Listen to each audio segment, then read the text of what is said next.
ಕನ್ನಡ ನಾಡು, ಇದು ಕನ್ನಡಿಗರ ನಾಡಿಮಿಡಿತ. ನಮ್ಮ ಎಲ್ಲ ಕನ್ನಡ ಪರ ಹಾಗೂ ಇತರೆ ಪ್ರಗತಿಪರ ಎಲ್ಲ ಸಂಘ ಸಂಸ್ಥೆಗಳು ಒಟ್ಟಾಗಿ ಉಡುಪಿ ಗ್ರಾಮದಿಂದ ಬಳ್ಳಾರಿವರೆಗೆ ಪಾದಯಾತ್ರೆಯನ್ನ ಏನು ಹಮ್ಮಿಕೊಂಡಿದ್ದೀವಿ. ಈ ಪಾದಯಾತ್ರೆಯನ್ನ ಯಶಸ್ವಿಯಾಗಿ ಮಾಡ್ಲಿಕ್ಕೆ ಭಾಗವಹಿಸಿರ್ತಕ್ಕಂಥ ಎಲ್ಲರಿಗೂ ಕೂಡ ಮೊದಲನೇದಾಗಿ ಹೃತ್ಪೂರ್ವಕವಾದಂತಹ ಅಭಿನಂದನೆಗಳನ್ನು ನಾನು ತಿಳಿಸ್ತಾ ಇದ್ದೇನೆ. ಮುಖ್ಯವಾಗಿ ಪಾದಯಾತ್ರೆ ಎರಡು ಪ್ರಮುಖವಾದಂತಹ ಕಾರಣಗಳಿಗೋಸ್ಕರ ನಾವು ನಡೆಸ್ತಾ ಇದ್ವಿ. ಒಂದನೇದು, ಕಳೆದ ನವೆಂಬರ್ 19ನೇ ತಾರೀಕು ಬೆಂಗಳೂರಲ್ಲಿ ನಮ್ಮ ಮುಖ್ಯಮಂತ್ರಿಗಳು ನಮ್ಮ ಸಂಡೂರು ಕ್ಷೇತ್ರದ ಶಾಸಕರು ಮತ್ತು ನಮ್ಮ ಸಂಸದರ ಒಂದು ನೇತೃತ್ವದಲ್ಲಿ ಮುಖ್ಯಮಂತ್ರಿಗಳು ಒಂದು ಸಭೆಯನ್ನು ನಡೆಸಿದರು. ಆ ಸಭೆಯಲ್ಲಿ ನಮಗಾಗಿರ್ತಕ್ಕಂಥ ಅನ್ಯಾಯವನ್ನ ನಾವು ವಿವರವಾಗಿ ಅವರಿಗೆ ತಿಳಿಸಿದ್ವಿ. ಆಗಲೇ ನಾವು ಮುಖ್ಯಮಂತ್ರಿಗಳಿಗೆ ಮತ್ತು ಸಂಸದರಿಗೆ ಅದೇ ರೀತಿಯಲ್ಲಿ ಶಾಸಕರಿಗೆ ಧನ್ಯವಾದಗಳನ್ನು ಕೂಡ ಹೇಳಿದ್ವಿ. ಆ ರೀತಿಯ ಒಂದು ಸಭೆಯನ್ನ ಕರೆದಿದ್ದೀವಿ. ಯಾಕೆಂದ್ರೆ 2010ರಿಂದ ನಾವು ಹೋರಾಟವನ್ನ ಶುರು ಮಾಡಿದೀವಿ. 2026ಕ್ಕೆ ಈಗ ನಾವು ಪಾದಯಾತ್ರೆ ಮತ್ತೆ ಆರಂಭ ಮಾಡಿದ್ವಿ. ಈ ಅವಧಿಯಲ್ಲಿ ಸುಮಾರು 1120 ದಿವಸಗಳ ಕಾಲ ನಿರಂತರವಾದಂತ ಧರಣಿ ಸತ್ಯಾಗ್ರಹವನ್ನು ಕೂಡ ನಾವು ನಡೆಸಿ ಕೊನೆಗೆ ನಮ್ಮ ಹೋರಾಟಕ್ಕೆ ಮನ್ನಣೆ ಕೊಟ್ಟು ಆ ಸಭೆ ನಡೀತು. ಆ ಸಭೆಯಲ್ಲಿ ನಾವೆಲ್ಲರೂ ಕೂಡ ನಮ್ಮ ಅಹವಾಲುಗಳನ್ನ ಹೇಳಿದ್ದೀವಿ. ಅದರ ಸಭೆ ನಡೆದು ಸುಮಾರು 2 ತಿಂಗಳಾಗ್ತಾ ಬರ್ತಾ ಇದೆ. ಆದ್ರಿಂದ ಮಾನ್ಯ ಮುಖ್ಯಮಂತ್ರಿಗಳಿಗೆ ನಾವು ಈ ಪಾದಯಾತ್ರೆ ಮೂಲಕ ಅವರನ್ನ ನಾವು ವಿನಂತಿ ಮಾಡ್ತಾ ಇದೀವಿ. ಅದೇನು, ನೀವು ಮೀಟಿಂಗ್ ಆದ್ಮೇಲೆ ಸರ್ಕಾರ ಯಾವ ನೀತಿಯನ್ನ ಅಥವಾ ಏನು ಅಭಿಪ್ರಾಯವನ್ನ ಇಟ್ಕೊಂಡಿದೆ ಅನ್ನೋದನ್ನ ನಮ್ಗೆ ತಿಳಿಸಿ ಅಂತ ಕೇಳೋದಕ್ಕೋಸ್ಕರ ಈ ಪಾದಯಾತ್ರೆಯನ್ನ ಮಾಡ್ತಾ ಇದ್ದೀವಿ. ಯಾಕಂದ್ರೆ 2 ತಿಂಗಳಾದ್ರೂ ಕೂಡ ಸರ್ಕಾರದ ನಿಲುಮೆ ಏನು ಅಂತ ನಮ್ಗೆ ಗೊತ್ತಾಗಿಲ್ಲ. ಏನು ನಮ್ಗೆ ಆಗಿರುವಂತ ಮೋಸವನ್ನ ತಡಿಬೇಕು ಅನ್ನುವಂತ ಸದುದ್ದೇಶದಿಂದ ನೀವೇನು ಮೀಟಿಂಗ್ ಮಾಡಿದಿರಿ. ಆದ್ರೆ ಇಲ್ಲಿವರೆಗೆ ಏನು ಅಭಿಪ್ರಾಯ ಸರ್ಕಾರದ್ದು ಅಂತ ಹೇಳಿ ಪ್ರಕಟಣೆ ಮಾಡಿಲ್ಲ. ದಯಮಾಡಿ ನೀವೇ ನೇರವಾಗಿ ಸರ್ಕಾರದ ವಿಚಾರವನ್ನ ಪ್ರಕಟಣೆ ಮಾಡಿ. ಇಲ್ಲ ಅಂತ ಹೇಳಿದ್ರೆ ಮತ್ತೊಮ್ಮೆ ನಮ್ಮ ಸಭೆಯನ್ನ ಕರೆದು ನಿಮ್ಮ ಸರ್ಕಾರದಲ್ಲಿ ಏನ್ ಅಭಿಪ್ರಾಯ ಇದೆ ಅನ್ನೋದ್ರ ಬಗ್ಗೆ ನಮ್ಗೆ ತಿಳಿಸ್ಬೇಕು ಅಂತ ಹೇಳಿ ನಾವು ಅವರಲ್ಲಿ ಒತ್ತಾಯ ಮಾಡೋದಕ್ಕೋಸ್ಕರ ಈ ಪಾದಯಾತ್ರೆಯನ್ನ ಹಮ್ಮಿಕೊಂಡಿದ್ದೀವಿ.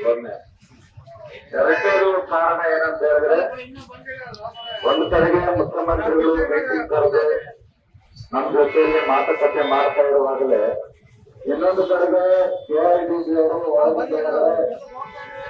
ಆರ್ಥದ ಮೆಕ್ಕಲಿಗೆ ಅಂತ ಹೇಳಿ 5300 ಎಕರೆ ಭೂ ಸ್ವಾಧೀನ ಮಾಡಿದ್ದಾರೆ. ಅದನ್ನ ತುಂಡಾಗಿಸಿ ಅದನ್ನ ಮಾರಾಟ ಮಾಡೋದಕ್ಕೆ ಪ್ರಯತ್ನ ಮಾಡ್ತಾ ಇದ್ದಾರೆ.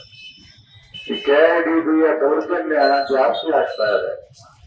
ಮೋಸದ ಭೂ ಬೆಲೆ ಕಟ್ಟೋದ್ರಲ್ಲಿ, ಬಲವಂತವಾಗಿ ಭೂ ಸ್ವಾಧೀನ ಮಾಡೋದ್ರಲ್ಲಿ, ಅದೇ ರೀತಿಯಲ್ಲಿ ಆರ್ಥಲರ್ ಮಿಕ್ಕಲಿಗೆ ಅಂತೇಳಿ ತಗೊಂಡಂತ ಜಮೀನನ್ನ ತುಂಡು ಭೂಮಿಗಳಾಗಿಸಿ ಸಣ್ಣ ಕೈಗಾರಿಕೆಗಳಿಗೆ ಮಾರಾಟ ಮಾಡೋದ್ರಲ್ಲಿ ಇವ್ರ ದೌರ್ಜನ್ಯ ಜಾಸ್ತಿ ಆಗ್ತದೆ.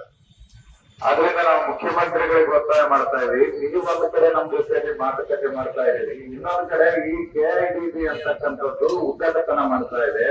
ಅದನ್ನ ನಿಲ್ಲಿಸಿ ಅಂತ ಹೇಳಿ ಒತ್ತಾಯ ಮಾಡೋದಕ್ಕೋಸ್ಕರ ಈ ಪಾದಯಾತ್ರೆಯನ್ನ ನಾವು ಹಮ್ಮಿಕೊಂಡಿದ್ದೀವಿ.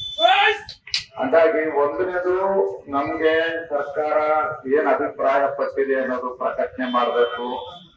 ಏನು ಮೋಸದ ಭೂಬೆಲೆಯನ್ನ ರದ್ದು ಮಾಡ್ತೀವಿ ಅಂತಾದ್ರೂ ಅನೌನ್ಸ್ ಮಾಡಿ, ಹೊಸ ಭೂಬೆಲೆ ನೀವು ಹೇಳಿದ್ರು ಹಳೆ ಭೂಬೆಲೆಯನ್ನ ರದ್ದು ಮಾಡ್ತೀವಿ ಅಂತಾದ್ರೂ ಅನೌನ್ಸ್ ಮಾಡಿ ಅಂತ ನಾವು ಮೊದಲನೇದಾಗಿ ಒತ್ತಾಯ ಮಾಡ್ತೇವೆ. ಎರಡನೇದು, ಆಗೋವರೆಗೆ ಕೆಐಡಿಬಿಯಲ್ಲಿ ಯಾವುದೇ ರೀತಿಯಲ್ಲಿ ಇಲ್ಲಿ ಭೂಮಿ ಮಾರಾಟ ಮಾಡೋದಾಗ್ಲಿ ಅಥವಾ ಭೂಮಿಯನ್ನು ಯಾವುದೇ ಕೈಗಾರಿಕೆಗಳಿಗೆ ಭೂಮಿ ಪೂಜೆ ಮಾಡೋದಕ್ಕೆ ಅವಕಾಶ ಕೊಡೋದಾಗ್ಲಿ, ಅದಕ್ಕೆ ಯಾವ ರೀತಿಯಲ್ಲೂ ಕೂಡ ಅನುಮತಿಯನ್ನ ಕೊಡಬಾರದು, ನಿರ್ಬಂಧಿಸಬೇಕು ಅನ್ನೋದು 2 ಪ್ರಶ್ನೆಗಳ ಮೇಲೆ ನಾವು ಹೊರಟಿದ್ದೀವಿ. ಮತ್ತೆ ನಾನು ಎಲ್ಲ ನಾಗರಿಕರಲ್ಲಿ ವಿನಂತಿ ಮಾಡ್ತಾ ಇದ್ದೀನಿ ಏನಂತ ಹೇಳಿದ್ರೆ, ನಮಗೆ ಏನ್ ಅನ್ಯಾಯ ಆಗಿದೆ ಅಂತ ಹೇಳಿದ್ರೆ, ನಮ್ಮ ಹತ್ರ ಬಲವಂತವಾಗಿ ಮೋಸದ ಭೂಮಿಗೆ ಕಟ್ಟಿ 8 ಲಕ್ಷ ರೂಪಾಯಿಗೆ 1 ಎಕರೆ ಅಂತೇಳಿ ಸ್ವಾಧೀನ ಮಾಡಿದಂತ ಭೂಮಿಗೆ ಇವತ್ತು ಬಹಳ ದೊಡ್ಡ ಪ್ರಮಾಣದಲ್ಲಿ ಅದೇ ಕೆಐಡಿಸಿ ಅವರು 1.5 ಕೋಟಿ ರೂಪಾಯಿ 1 ಎಕರೆಗೆ ಮಾರಾಟಕ್ಕಿದ್ದಾರೆ. ಇದು ಬಹಳ ದೊಡ್ಡ ಅನ್ಯಾಯ. ನಮ್ಮ ಹತ್ರ 8 ಲಕ್ಷಕ್ಕೆ ತಗೊಂಡು 1.5 ಕೋಟಿ ರೂಪಾಯಿಗೆ ಮಾರಾಟ ಮಾಡ್ತಾರೆ ಅಂತಂದ್ರೆ ಏನೋ ತಲೆತಲಾಂತರದಿಂದ ಕೆಐಡಿಬಿ ಅವರು ಏನಾದ್ರು ಅಲ್ಲಿ ಬೆವರು ಸುರಿಸಿ ಅದನ್ನ ಅಭಿವೃದ್ಧಿ ಮಾಡಿದ್ರೆ ಅಂತ ನಾವು ಪ್ರಶ್ನೆ ಮಾಡ್ತೇವೆ. ಅದೇ 1.5 ಕೋಟಿ ರೂಪಾಯಿ ಬೆಲೆ ಇದೆ ಈಗ, ಆದ್ರೆ 1.5 ಕೋಟಿ ರೂಪಾಯಿಯಲ್ಲಿ ನಮ್ಗೆ 8 ಲಕ್ಷ ಕೊಟ್ಟು ಉಳಿದಿದ್ದನ್ನ ಯಾಕೆ ನಮ್ಗೆ ಅನ್ಯಾಯ ಮಾಡಿದ್ದೀರಿ ಅಂತ ಕೇಳೋದು ಬಹಳ ಮುಖ್ಯ ಇದೆ. ಅದರಿಂದ ನಮ್ಮ ಪಾದಯಾತ್ರೆ ಬಹಳ ನ್ಯಾಯಯುತವಾಗಿ ನಡೀತಾ ಇದೆ.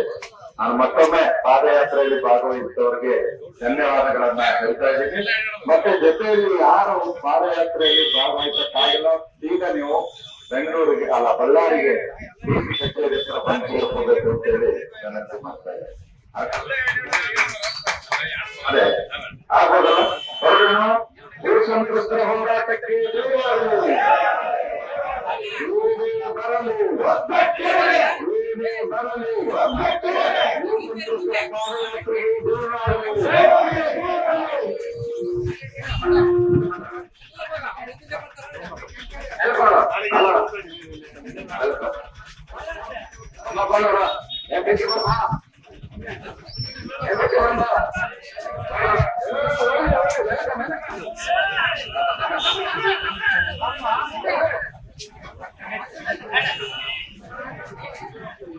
ಮಾಡಿಕೊಳ್ಳಲು ಕೂಡಲೇ ಪಕ್ಕದಲ್ಲಿ ಕಾಣುವ ಬೆಲ್ ಐಕಾನ್ ಕ್ಲಿಕ್ ಮಾಡಿ ನೋಟಿಫಿಕೇಶನ್ ಪಡೆಯಿರಿ.